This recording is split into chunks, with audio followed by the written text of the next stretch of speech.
جی السلام علیکم اسٹوڈنٹس، جو آج کا ہمارا ٹاپک ہے وہ ہے چارہ خوش بنانے کے مسائل۔ اگر ہم چارے کو محفوظ کر رہے ہیں، چاہے وہ سائلج ہے یا پھر ہم ہے بنا رہے ہیں، تو جب ہم چارہ بنا رہے ہوتے ہیں ہمیں کون سے مسائل جو ہوتے ہیں وہ درپیش ہوتے ہیں، تو وہ ہمارے پاس کچھ چند ہیں، جیسا کہ خشک چارے کی فصل کو بروقت کاٹنے کے لیے کافی آدمی یا مشینری کی ضرورت ہوتی ہے۔ دیکھیں، اگر آپ کے پاس چارہ ہے کافی زیادہ مقدار میں اور آپ اس کو ایک ہی ٹائم میں کاٹنا چاہ رہے ہیں، اسٹور کرنا چاہ رہے ہیں، تو اس کے لیے یا تو آپ کو لیبر زیادہ چاہیے ہوگی یا مشینری چاہیے ہوگی۔ اور کاٹنے اور خشک کرنے کے عمل کے دوران چارے کی خاص مقدار خصوصاً پتے ضائع ہو جاتے ہیں۔ دیکھیں، اگر پتے ضائع ہو رہے ہیں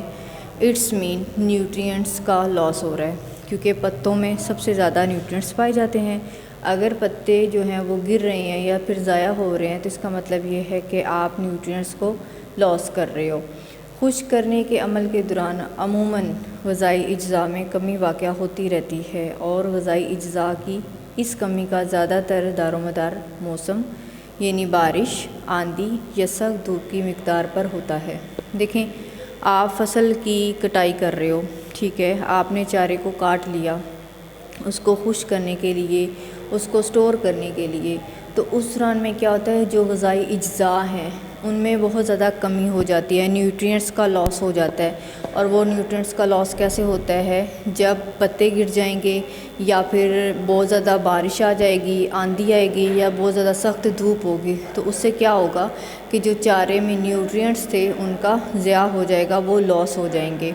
اگر چارے کو صحیح طریقے سے خشک نہ کیا جائے تو ذخیرہ کیے جانے کے دوران زیادہ حرارت پیدا ہونے سے چارہ جلس جاتا ہے۔ اگر ٹمپریچر زیادہ ہے، ایک ریکوائرمنٹ ہے نا کہ اگر اتنا ٹمپریچر ہوگا تو آپ کو نمی جو ہے اس کے تناسب کو کم کرنا ہے اور آپ اتنی ہی حرارت دینا چاہ رہے ہیں، لیکن اگر آپ چارہ جب خشک کر رہے ہیں تو ٹمپریچر آپ نے بہت زیادہ دے دیا، اس سے کیا ہوگا، چارہ جلس جائے گا اور بہت ساری جو چیزیں جو کہ چارے میں ہوتی ہیں ان کا بھی نقصان ہوگا، وہ بھی ضائع ہو جائیں گی۔ اب ہمارے ملک میں جو خشک کیا جانے والا چارہ ہے وہ مغربی ممالک میں استعمال ہونے والے چارے کے اصل مفہوم پر بالکل پورا نہیں اترتا۔ دیکھیں، وہاں کی جو ٹیکنالوجی ہے وہ بہت زیادہ اپڈیٹڈ ہے، وہاں پہ جو پروسیجرز کو فالو اپ کیا جاتا ہے وہ انتہائی اچھے ہیں، یونیک ہیں، اور ان کو پورا اچھے طریقے سے ان کو اڈاپٹ کیا جاتا ہے، لیکن ہم نقل کر رہے ہیں اور ہم نے کیا کیا، وہ ایسا طریقہ تو اپنا لیا لیکن جو اس کی بایو کیمسٹری ہے ہم نے اس کو بالکل بھی نظر انداز کر دیا اور اس کو خیال نہیں کیا۔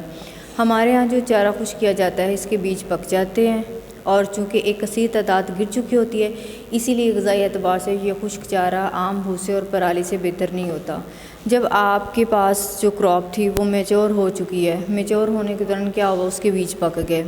پھر کیا ہوا، پتے گر گئے، اس کا جو سٹرکچر ہے وہ جو ہے وہ زیادہ جو ہے وہ سخت ہو گیا، تنا وغیرہ، تو اب کیا ہے، اس میں غذائی افادیت اتنی زیادہ نہیں ہے جب وہ اپنے ایک پراپر سٹیج پہ اگر ہم ہو تب اس کو کاٹتے۔ اب کیا ہے کہ مونسون کے موسم میں جب گھاس کی فراوانی ہوتی ہے تو عموماً خراب موسم چارہ خشک کرنے میں رکاوٹ بن جاتا ہے۔ جب آپ کے پاس ایک موسم نہیں صحیح، آپ چارہ خشک کر ہی نہیں سکتے، اور وہی ٹائم ہوتا ہے جب آپ نے چارہ خشک کرنا ہے، اگر موسم ٹھیک نہیں ہوتا اسپیشلی جیسا کہ مونسون ہے تو اس میں آپ چارہ خشک نہیں کر سکتے، اور چارہ جو ہے خشک کرنے میں جو موسم ہے وہ ایک رکاوٹ بن جاتا ہے، اور اگر آپ اسے خشک کر بھی لیتے تو وہ خراب ہو جائے گا، جیسا کہ اوپر والی ہم بتا چکی ہوں کہ اگر آپ اس کو اس طریقے سے نہیں خشک کرتے تو اس میں جو غذائی افادیت ہے وہ بھوسے اور پرالی جیسی ہی آلموسٹ ہوگی، اس سے زیادہ بہتر نہیں ہوگی۔ تاہم مونسون کے بعد کچھ دنوں کے لیے موسم چارہ خشک کرنے کے لیے سازگار ہو جاتا ہے، لیکن اس وقت کسان عموماً ربی کی فصلوں کی کاشت کے لیے زمین کی تیاری میں مصروف ہو جاتے ہیں۔ جب موسم ٹھیک ہوا، اب آپ یہ چاہ رہے ہیں کہ چارہ خشک کر لیا جائے، لیکن تب کیا ہوا، جو ربی کی فصل ہے اس کی کاشت کرنے کے لیے زمین کی تیاری میں مصروف ہوگا کسان، اور اسے اتنا ٹائم ہی نہیں ملا کہ وہ اب اس کو محفوظ کر سکے۔ چارے کو خشک کرنے کے بنیادی مقصد اس میں موجود نمی کو اس حد تک کم کرنا ہوتا ہے۔ دیکھیں، نمی کم ہوگی، موئسچر کانٹینٹس کم ہوں گے تو اس کی جو غذائی افادیت ہے وہ بڑھے گی، اور آپ اس کی نمی کو کیوں کم کرنا چاہ رہے ہیں؟ تاکہ ذخیرہ کیے جانے کے دوران اس میں گلنے سڑنے کے عمل اور اسے الی لگنے سے محفوظ رکھا جا سکے۔ پہلے تو وہ گلے سڑے نہیں، اور دوسرا کیا ہے، الی نہ لگے اس میں، اسی لیے ہم اس کو ذخیرہ کرتے ہیں۔ اور تیسری ایک بہت بڑی وجہ یہ بھی ہے کہ جب قلت ہوتی ہے سبز چارے کی تو تب ہم اس کو استعمال کر سکتے ہیں۔ اس مقصد کو حاصل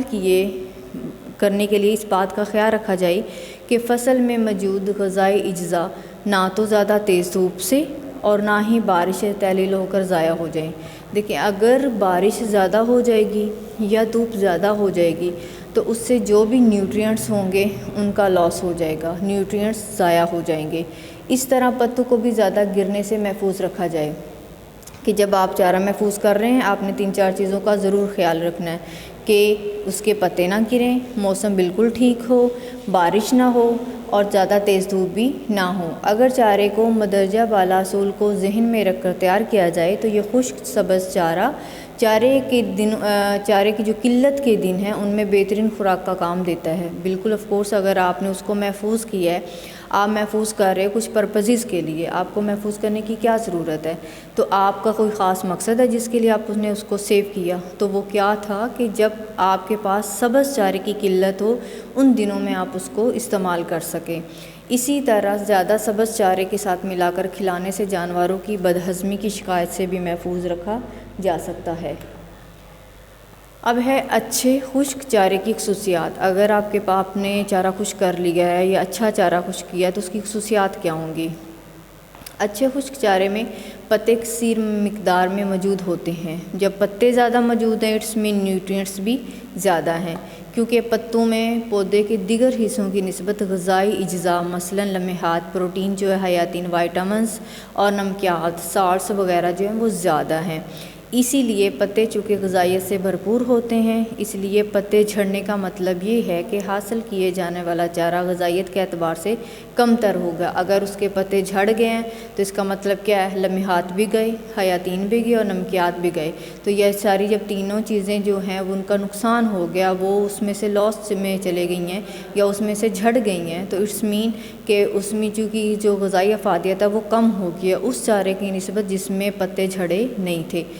اب کیا کہ اب اس سے جو ہم حاصل کرتے ہیں چارہ وہ غذائیت کے اعتبار سے کم تر ہوگا۔ خشک کیے جانے والی فصل کو پھول آنے پر کاٹ لیا جائے، کیونکہ اس موقع پر پودے میں غذائی اجزاء کثیر مقدار میں موجود ہوتے ہیں۔ اگر آپ اس کی ایک پراپر سٹیج پہ اس کو کاٹ لیتے ہو، ٹھیک ہے، جو کہ اس کی پرفیکٹ ہے یا بیسٹ سٹیج ہے، تو اس میں جو نیوٹرینٹس ہیں ان کی جو مقدار ہے وہ بہت زیادہ ہوگی۔ اب کیا ہے کہ پودے کے پکنے کے ساتھ ساتھ یہ غذائی اجزاء بیج بننے کے لیے استعمال ہو جاتے ہیں۔ اگر آپ اس کو اس کی پرفیکٹ سٹیج پہ یا بیسٹ سٹیج پہ کٹ نہیں کرتے تو کیا ہوگا؟ اس میں جو بیج ہیں وہ بڑے ہو جائیں گے، میچور ہو جائیں گے اور غذائی اجزاء جو ہیں وہ بیج بننے کے لیے استعمال ہو جاتے ہیں۔ خشک چارے کا رنگ سبز ہونا چاہیے۔ سبز رنگ چارے میں کیروٹین جو کہ حیاتین اے بنانے کے کام آتی ہے، اور اگر آپ نے اس کو زیادہ دھوپ میں رکھا تو یہی جو حیاتین ہے یا وائٹامن اے ہے وہ اڑ جائے گا، اس کا جو رنگ ہے وہ سبز بھی نہیں رہے گا۔ اچھا خشک چارہ نرم لچکدار ہو اور یہ دیگر کثافتوں مثلاً جڑی بوٹیوں، دھول والی اور فصل کی جڑیوں سے صاف ہو۔ خشک چارے میں خوشبو بھی فصل کی ہی ہونی چاہیے۔ پہلی بات کیا ہے کہ اس میں کثافتوں والی جڑی بوٹیاں نہ ہو، دھول والی نہ فصل ہو، فصل بالکل صاف ہو، لچکدار ہو، نرم ہو، ٹھیک ہے۔ اس کے علاوہ جس فصل سے آپ نے یہ سبز چارہ جو ہے اس کو خشک کیا تھا اسی ہی فصل کی اس میں سے خوشبو بھی آنی چاہیے جس فصل سے یہ خشک چارہ تیار کیا گیا ہے، ٹھیک ہے۔ اب کیا ہے کہ جو خشک چارہ ہے اس میں ہمارے پاس جو نمی کی مقدار ہے وہ ہوتی ہے 15% سے زیادہ نہیں ہونی چاہیے۔ یہ موسٹلی 12 سے 15 ہوتی ہے اور آلموسٹ اتنی ہمارے پاس جو ہے ہوتا ہے اس میں بھی ہوتی ہے۔ اٹس مین